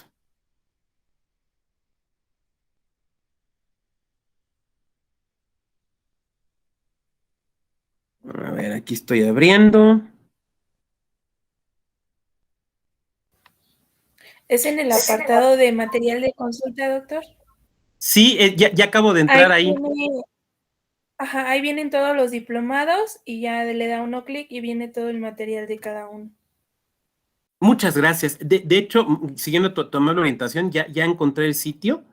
Se los estoy poniendo aquí en la liga. Y de hecho, acabo de verificar, acabo de abrir la liga. Ahí viene, por ejemplo, este diplomado en el que estamos, que es el de Derecho Probatorio, y ahí está el material. O sea, acabo de verificar ahorita en mi computadora, entrando desde mi computadora, que la liga funciona y que ahí está el material de esta clase. Lo interesante de esto es que está el material de esta clase, pero también está el material de las demás clases, ¿no? Entonces, y no solo de este diplomado, sino de cualquier otro. Yo ahí sí lo único que muy amablemente les pediría es que, esperando y confiando que les pueda ser de utilidad todo el material de la escuela judicial que subimos ahí, es que si lo usan, pues den el reconocimiento a la escuela judicial, ¿no? Ah, pues esto lo utilicé en la escuela judicial, porque luego nos hemos encontrado en diplomados externos, ay, ojo, pues esos materiales son allá de la escuela judicial, ¿no? Y te dicen que son propios y dices, copy-paste propio, eso es lo que podríamos decir. Muy bien, muchas gracias. ¿Quién más? Déjenme ver si hay otra manita levantada por acá, no veo. Oigan, ¿cómo ven lo que les planteo? Ese audio, esos audios que no sirven para fincar una nulidad de una elección, para establecer una nulidad de una elección, podrían servir para, sin embargo, iniciar una investigación, por ejemplo, en materia de desvío de recursos. Marco Antonio Morales, ¿tú qué piensas? ¿Crees que sí podrían servir para eso?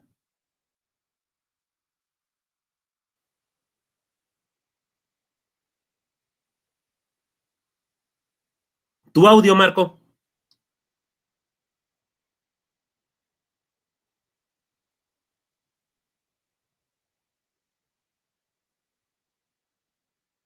No te escuchamos. Bueno, yo no te escucho, no sé si los demás te escuchan, ¿no? En la parte de abajo el microfonito no te aparece. No te escuchas, Marco. Si no, ¿sabes qué? Venos anotando tu opinión y mientras hago otra pregunta. Piedad Alejandra, compañera Piedad, ¿andas por aquí?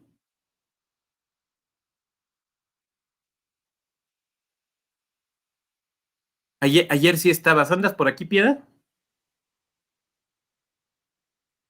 Compañero David Alejandro, ¿tú cómo ves? ¿Sí nos da lugar, sí nos alcanza para iniciar una investigación?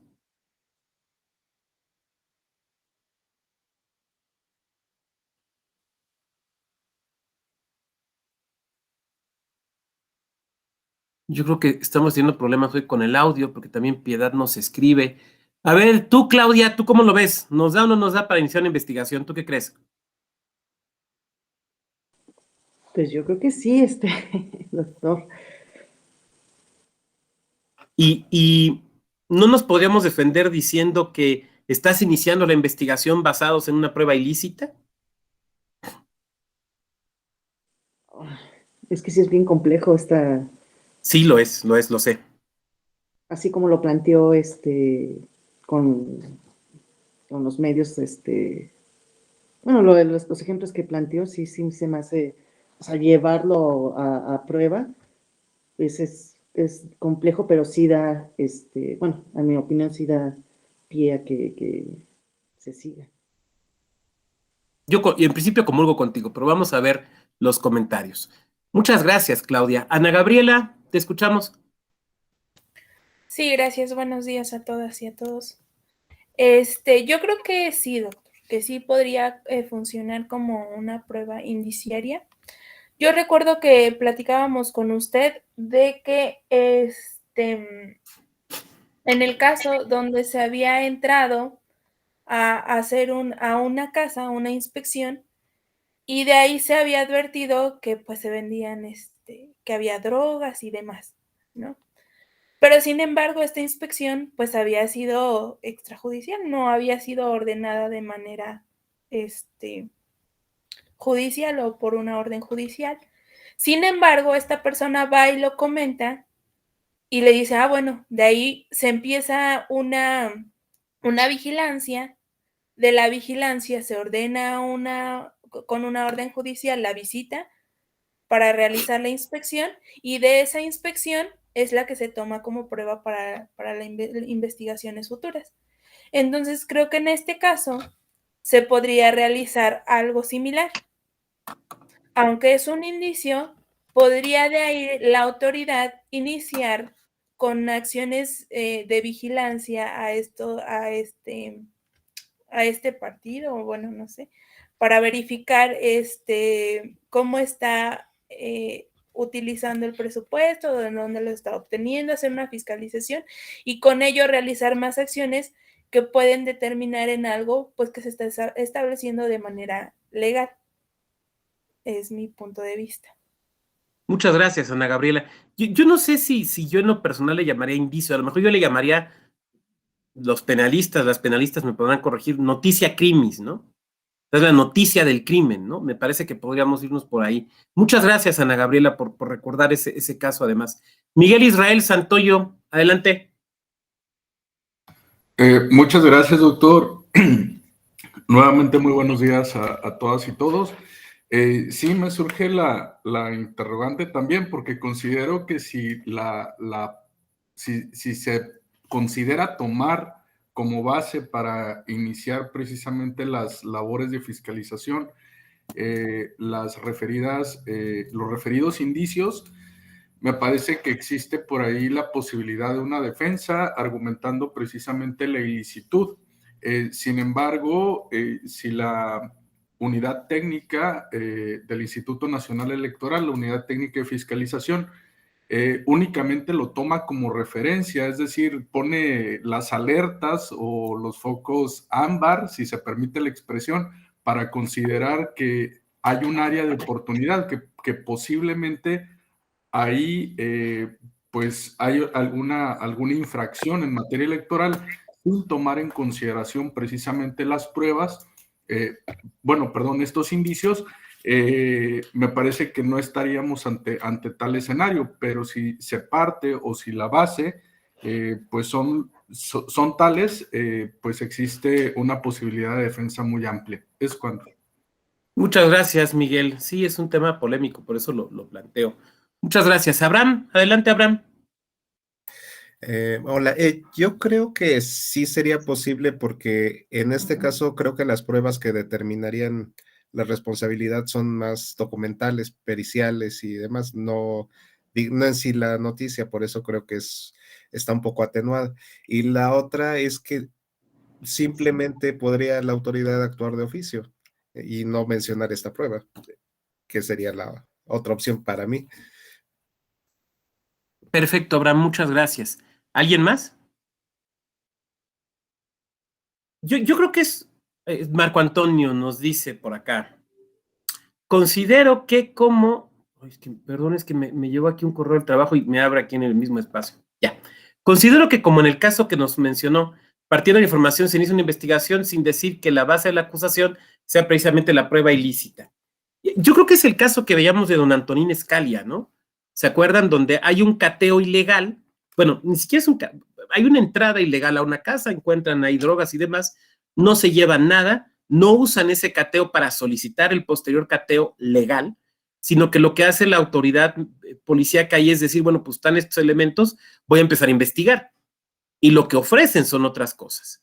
Entonces, me parece que en este asunto, por ejemplo, para fincar una responsabilidad, ya sea en fiscalización al partido o una responsabilidad en fiscalización a la autoridad, porque puede haber fiscalización electoral o fiscalización de las entidades de fiscalización, no se podrían basar en la grabación, pero que la grabación sí podría llevar a iniciar, como bien comentaba, creo que era Abraham, y si me equivoqué, les ofrezco una disculpa de antemano, una investigación de oficio, pero ya fincar la responsabilidad en lo que se encuentra en la investigación de oficio, no en la grabación. Eso es lo que yo creo que no se podría hacer, fincar la responsabilidad en la grabación, pero sí utilizar la grabación para iniciar de oficio una investigación, que creo es la misma postura que explicaba o que sostenía el ministro Góngora Pimentel en aquella discusión del caso de Lidia Cacho. Pero como ven ustedes, la verdad es que este es un tema que a mí me resulta muy interesante y muy apasionante. Quiero hacer el comercial y lo hago porque al final de cuentas pues no se cobra, ¿no? Que en un libro que está por editar la Comisión Estatal Electoral de Nuevo León sobre proceso electoral, va a venir un texto mío justamente sobre esto, sobre prueba ilícita, donde básicamente lo que hago es pues analizar estos asuntos que hemos aquí platicado y probablemente desmenuzar de cierta manera también las sentencias que hemos visto. A mí me parece también importante que observemos dos cosas. Primero, que el tema de la prueba ilícita sí se nos puede presentar en materia electoral. De hecho, no es que se nos pueda presentar, es que se nos presenta. El día de ayer, no recuerdo quién de ustedes, nos hablaba justamente de un asunto que está llevando en este momento, donde está discutiendo un tema de prueba ilícita. Entonces, esto no es una cuestión exclusivamente penal, sino que es una cuestión o familiar o de otras áreas. Es una cuestión que se nos presenta materialmente en juicios electorales. Y que también es una cuestión que se nos ha presentado no de una forma histórica, sino de una forma contemporánea. Este asunto que les acabo de comentar el último de Guerrero, de 2021, es un asunto que no tiene 6 meses. Entonces, esto se sigue presentando en sede electoral. Esa es la razón que justifica por qué en el diplomado en Derecho Probatorio que ustedes amablemente han decidido tomar con nosotros, pues abordamos este punto, porque son cuestiones que se han presentado, que se siguen presentando y que se seguirán presentando. Y es importante, primero, porque si ustedes son litigantes, para que sepan cuándo se puede y qué no se puede, qué se puede y qué no se puede. Pues que te llega ahí el cliente, el representante del partido, tenemos un audio que, ok, ¿cómo lo obtuviste? No, pues nos lo hicieron llegar. Papá, pues ese audio no va a servir, es una prueba ilícita. Pero es que aquí comprobamos, a ver, el tema no es si compruebas o no compruebas, el tema es que lo obtuviste de forma ilícita, o que si son autoridades que les toca resolver un asunto de este tipo, magistradas, magistrados, personal de las ponencias, pues estén actualizados respecto de los criterios y los últimos casos que se han resuelto en este sentido. No sé si hasta aquí hay alguna otra duda o comentario. ¿Alguien más? La verdad estoy muy apenado con ustedes porque veo que me lo llevé demasiado rápido. Yo había pensado que nos íbamos a tardar más, pero hoy sí me lo llevé con mucha velocidad y la verdad es que me quedo un poco con la impresión de que no fui lo suficientemente detenido y claro en el análisis de los asuntos. Híjole, si es así, les ofrezco de verdad una disculpa, pero bueno, también quiero pensar que a lo mejor lo que sucede es que ustedes son muy inteligentes y lo captaron con mucha facilidad y eso permitió ir avanzando rápidamente. Les haré una última pregunta para este compañero o compañera que nos planteaba este caso ayer, y si nos quiere decir, porque nos puede decir, ¿sabe qué, doctor? Es un asunto en proceso, en trámite, entonces no puedo decir. ¿Ya hubo una resolución en primera instancia? Por ejemplo, ¿ya se llevó primero ante un tribunal electoral local y ya hubo una sentencia o no?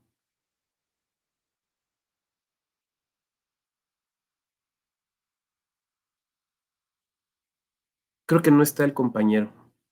Creo que no está el compañero. Hubo un caso muy interesante en Chihuahua de un PES, un procedimiento sancionado, especial sancionador local, porque una candidata de un partido político se queja, mujer, contra otras 2 mujeres militantes de su mismo partido político por una conversación en WhatsApp donde ella considera que se está ejerciendo en su contra violencia política en razón de género. Se presenta la denuncia y en el trámite del asunto, el problema que se presenta es que de inicio parece un asunto de prueba ilícita, porque ella no dice cómo obtuvo esa conversación.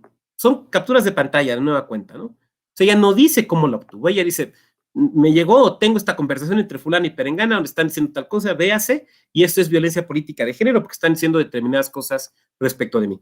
Obviamente no voy a repetir lo que decían, ¿no? Pero cuando entra el tribunal local al estudio, no entra por el tema de la prueba ilícita, sino que entra considerando que, a ver, es un tema de violencia política de género, o se está presentando como un tema de violencia política en razón de género, hay que aplicar el protocolo, y ustedes saben que esto nos invierte un poco la manera en la que se estudian y se analizan los asuntos.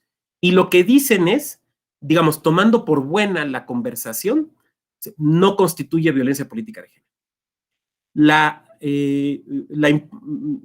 mujer actora, quien había presentado la denuncia que dio lugar al PES, impugna, y el asunto llega a Sala Superior, y Sala Superior lo que hace es regresarle al Tribunal Electoral Local para varias consideraciones, porque no aplicó bien el protocolo y porque también tiene que estudiar este tema.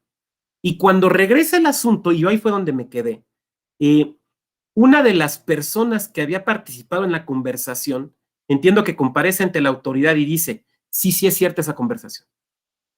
Ahora sí que la estoy reconociendo, un poco la estoy aportando al proceso, ¿no? Lo cual es muy interesante porque ahí podríamos encontrarnos, y fíjese que lo fraseé como un podríamos, no como una cuestión de absoluta certeza, con una purga de la ilicitud de la prueba. Porque pudiera ser que de inicio no fue obtenida de forma lícita, pero que ya dentro del proceso una de las partes la reconozca y la aporte, implicaría purgar esa ilicitud, ¿se fijan? Me parece un caso muy interesante, pero bueno, ya no supe en qué quedó. Bueno, si no hubiera más comentarios, o si hubiera alguno respecto a este último asunto. Sí, adelante, Pablo, te escuchamos. Sí, nuevamente, doctor Luis, ahorita lo que comentaba de los planteamientos que hacían de la prueba ilícita en materia electoral, bueno, ya con todo lo que nos ha mencionado y con todos los ejemplos, sí me parece muy interesante, ¿no? De la manera como luego los partidos llegan a obtener ciertas pruebas, ¿no? Ciertos audios, videos, pero planteaba ahorita también usted, doctor, la pregunta de que si daría algún tipo de indicio o la noticia criminal referente a si lo podíamos poner en otro ámbito. Se me vino luego a la mente ese caso que creo que la mayoría conocemos de hace ya algunos años, de cuando encuentran a un funcionario del gobierno local de la Ciudad de México con unos maletines llenos de dinero. Y sale en el video que, de apellido Bejarano, sale en el video que él tiene esa cantidad de dinero entregándosela a otra persona. Entonces, aunque es una prueba ilícita, porque bueno, pues tiene el video, se presentó, no fue autorizado, obvio, por ninguno de los actores que aparecieron ahí.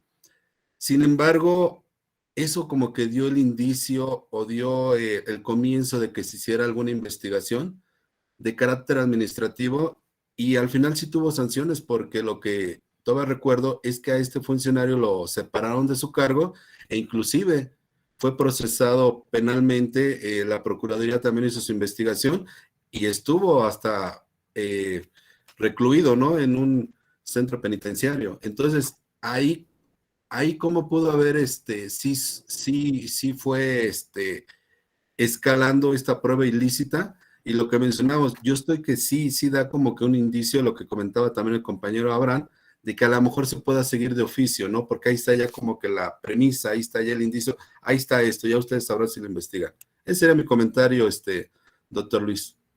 Gracias, Pablo. Yo coincido contigo, entiendo que incluso pasó algún tiempo con purgar una pena privativa de libertad. Luego aquí sí entiendo que hubo alguna condena, supongo, ¿no? Desconozco la sentencia, no sé si después saldría por un amparo o algo, la verdad es que no lo sé, pero sí me parece que justamente así operó. O sea, a ver, se tuvo ahí la noticia de una conducta posiblemente irregular que detonó las investigaciones. Lo que a mí me parece, sin ser penalista, desde luego, y por eso tomen lo que les voy a decir con un grano de sal, cum granum salis, dirían los romanos, es que no se podía condenar con base en el video, pero que el video sí podía servir para detonar otras investigaciones sobre recursos públicos. Me parece que iríamos por ahí, ¿verdad, Pablo? Perfecto, muy bien. ¿Quién más? Bueno, no me queda entonces sino agradecer la puntual presencia de toda. Adelante, Marco. Adelante, Marco. Te esperamos a que lo escribas, no te preocupes. Tengo una duda. Por ejemplo, en una jornada electoral, el presidente de una casilla se le informa que afuera del inmueble está un grupo de personas haciendo promoción del voto. Debido a esta información salen el presidente o los representantes de casilla. Al ver esto, las personas que están promocionando el voto se van corriendo y en la huida se le cae el celular de estas personas. Recoge el presidente de casilla el celular y ahí se encuentran conversaciones, registros de llamadas, etcétera. No, me parece que no se puede utilizar, Marco, porque no hay una causa legal para tener el celular. O sea, como para de ahí directamente ya fincar la responsabilidad, una posible nulidad de la votación de casilla, me parece que no. Y además habría otros elementos a considerar, por ejemplo, ¿cuánto tiempo estuvieron haciendo promoción afuera? ¿5 minutos? ¿Cuál es el total de votos que pudieron haber afectado? Y si eso podría haber modificado el primero y el segundo lugar, que sean cosas, por ejemplo, evaluar para determinar la nulidad de la votación en la casilla. Pero dado que no hay un título legal para tener el celular, y mucho menos para acceder a él, me parece que tendríamos un caso de prueba ilícita. Muy bien. ¿Sí fui claro, Marco? A ti, Marco, muchas gracias. Muy bien, ¿quién más? Me se puso buena el intercambio. Adelante, Ana Gabriela. Doctor, y en este caso que comenta el compañero Marco, ¿no se podría hacer como lo que usted nos comentaba de acudir directamente con un fedatario público que dé fe de, pues del ingreso a las conversaciones y de lo que se está, y que pues, o sea, obviamente por la relación, acude el presidente de casilla con el fedatario público? Da fe de cómo fue que el presidente tiene este teléfono y de las conversaciones que versan en Aún así no tendría cierto valor. Muchas gracias, Ana Gabriela. Yo creo, y soy el único responsable de la respuesta. Afortunadamente no soy magistrada, entonces pues no puedo, no estoy anticipando criterios, pues. Yo creo que no. A ver, bueno, no. La respuesta directa es sí, sí pueden ir. Sí pueden ir con el notario, con el fedatario público electoral y levantar el acta de oficialía electoral o el instrumento público, no, porque que lo pueden hacer, lo pueden hacer. Ahora, de que tenga validez, yo creo que no tiene validez, porque ¿cuál es el título por el cual accediste al teléfono? De hecho, parece un robo, ¿no? O sea, tú viste que se le cayó a una persona y en lugar de entregárselo o llevárselo a la autoridad, te apoderaste de él. Y además estás violando su derecho a la intimidad porque estás entrando a sus conversaciones. Entonces, me parece que hay una ilicitud en la adquisición del medio en el cual están las pruebas. Entonces, no es que no puedas acudir con el notario, pues sí lo puedes hacer. Y los notarios certifican muchas cosas. Vamos a dejarlo allí, ¿no? Sí lo puedes hacer, pero yo creo que al momento en que tengas tú que demostrar, como veíamos, es un criterio del Tribunal Electoral, cómo tuviste acceso a eso, tú vas a decir, pues se le cayó a unos fulanos que andaban ahí corriendo, el tribunal te va a decir, oye, me estás diciendo que estás en propiedad, que tienes poder, que tienes un bien de una persona ajena, que no te dio el consentimiento y no tienes consentimiento para tenerlo. Híjole, pues es una confesión un poco peligrosa, diría yo lo menos. Y entonces me parece que eso afectaría de ilicitud la prueba. ¿Sí fue más o menos claro, Ana Gabriela? Sí, gracias. No, gracias a ti por el comentario. Muy bien, ¿quién más?